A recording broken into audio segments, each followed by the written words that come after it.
started with this Spanish guy who had just messed some stuff up pretty bad in Cuba. And so he left that mess and decided he would take some of the guys over to Mexico and, find his own power and golds. So him and these guys went over on some ships, and it was this little mini army.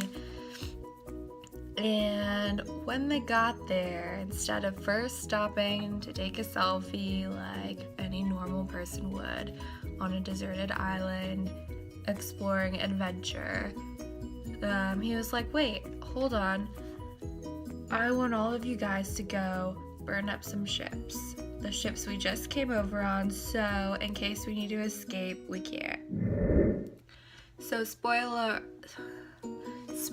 alert, this guy doesn't find any gold. Instead, they find some silver, which was all great for them, but not so great for those slaves that they got from the place they were conquering, since they're conquistadors. And so Cortez picks up some other friends along the way who apparently don't like these Aztecs. Something's wrong with the Aztecs. I think they're too powerful at this point, and nobody's happy with it. And this guy, nobody knows how to pronounce his last name. Moctezuma? Anyway, so Cortez goes and captures this guy who is like, and he's like, hey, come with me if you want to live. And so I'm just gonna call him Mr. Mott. He's like, hey, okay, I'll come with you. Please don't kill me.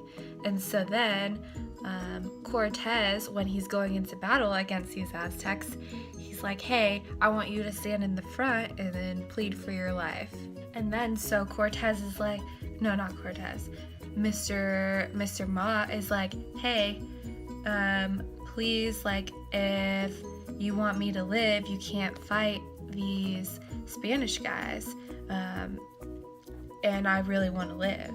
But Cortez, in the back of his mind, is like, hey, I have all these muskets, I have all these cannons, and I have all these horses, and we're pretty much like, these weapons were like weapons of mass destruction at this time. So he's like sitting back, feeling all proud of himself, he's all cocky, and he's like, hey, look, I'm taking down an empire, and I only had like 600 guys to begin with.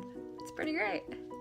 What I'm most angry about, though, is that this Cortez guy is giving himself all the credit, and he's not even saying anything about the smallpox. And without the smallpox coming in clutch like that, there would be thousands of people that this guy missed. And I'm not so sure that things would have turned out like they did. Really what this story was, with the whole conquistadors and everything, was just another story of the underdogs really coming through and taking over empires.